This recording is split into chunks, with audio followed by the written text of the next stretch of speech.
Bonjour tout le monde. Avant d'entamer le cours proprement dit sur l'étude de quelques méthodes d'analyse, je vais commencer par une petite introduction sur quelques notions de base que vous avez déjà vues. Donc je vais l'appeler chapitre 0, d'accord? Donc je numérote les pages comme ça. Vous allez pouvoir bien suivre. Donc, qu'est-ce qu'on entend par la spectroscopie?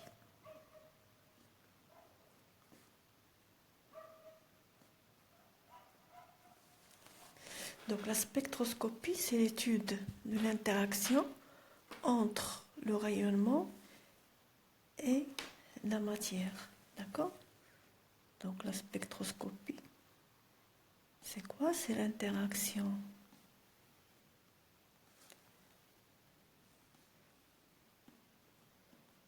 entre la matière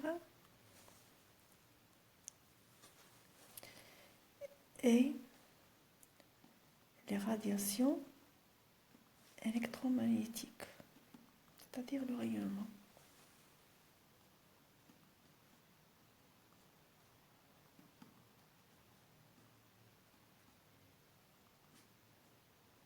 Les radiations électromagnétiques. Donc cette interaction entre la matière et le rayonnement, donc elle aura quoi? Elle aura des conséquences sur la matière, mais aussi des conséquences sur le rayonnement, d'accord? Donc là, on aura deux types de conséquences.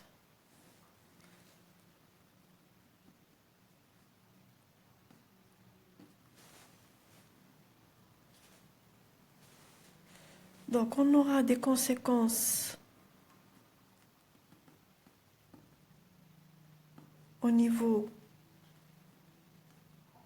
des radiations,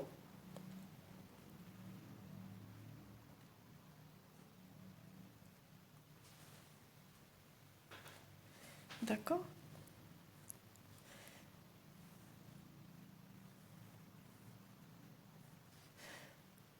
Donc trois types de transformations peut subir le rayonnement à la suite d'une interaction. Soit on a une absorption, soit une émission, soit une diffusion de ce rayonnement. D'accord? Et au niveau de la matière,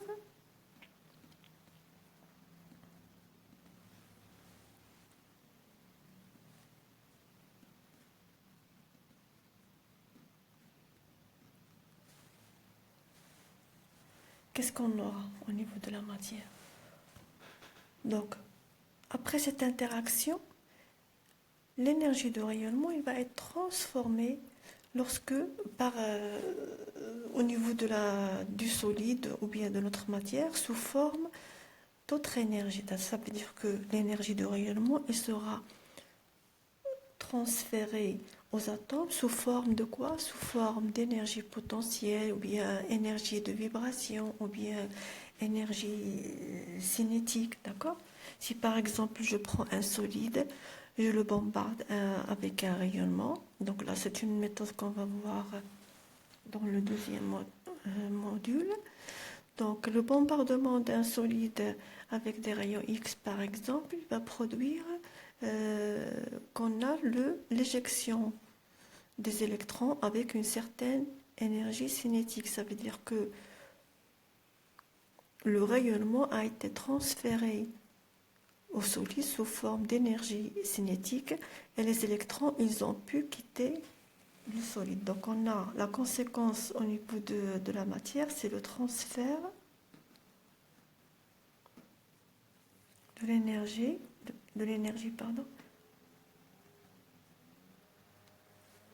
aux atomes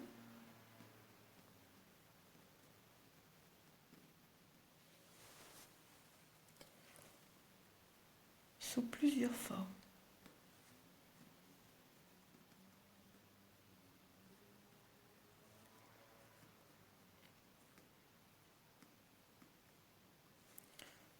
Donc, énergie potentielle ou bien une énergie de vibration ou bien une énergie cinétique, etc. Donc, ça dépend.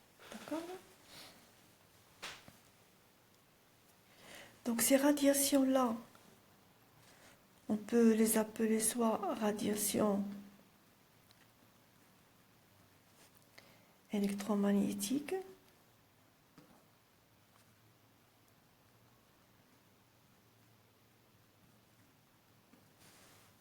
ou bien ondes électromagnétiques.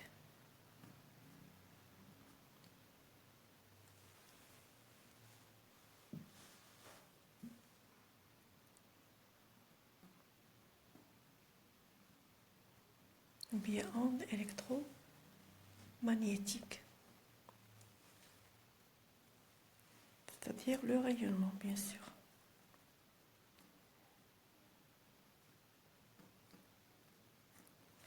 Donc ce rayonnement-là est là. Certaines caractéristiques.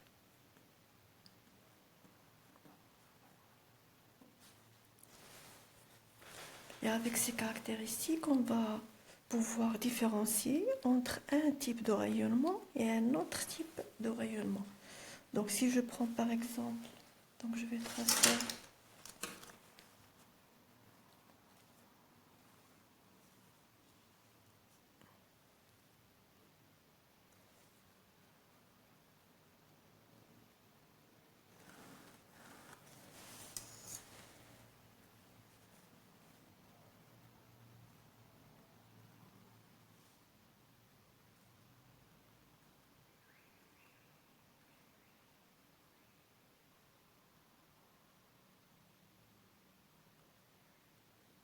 donc je schématise une onde électromagnétique avec sa propagation. Donc ici, c'est le sens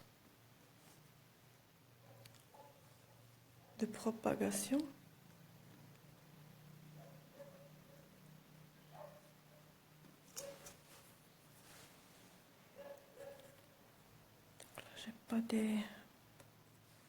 J'ai pas des carreaux pour faire une. Donc là, de là à là, c'est ce qu'on appelle l'amplitude. Donc ça, c'est l'amplitude.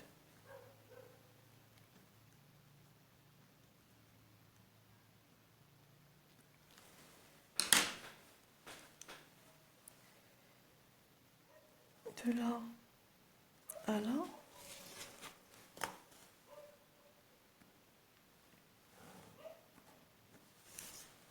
c'est la valeur de quoi? De lambda, de la longueur d'onde lambda. Mais ici, c'est la source d'où provient le rayonnement. D'accord? Est-ce qu'on voit bien là? Oui. D'accord? Donc là, c'est la propagation de mon rayonnement. Il va se propager avec quoi? Avec une certaine longueur d'onde lambda. D'accord?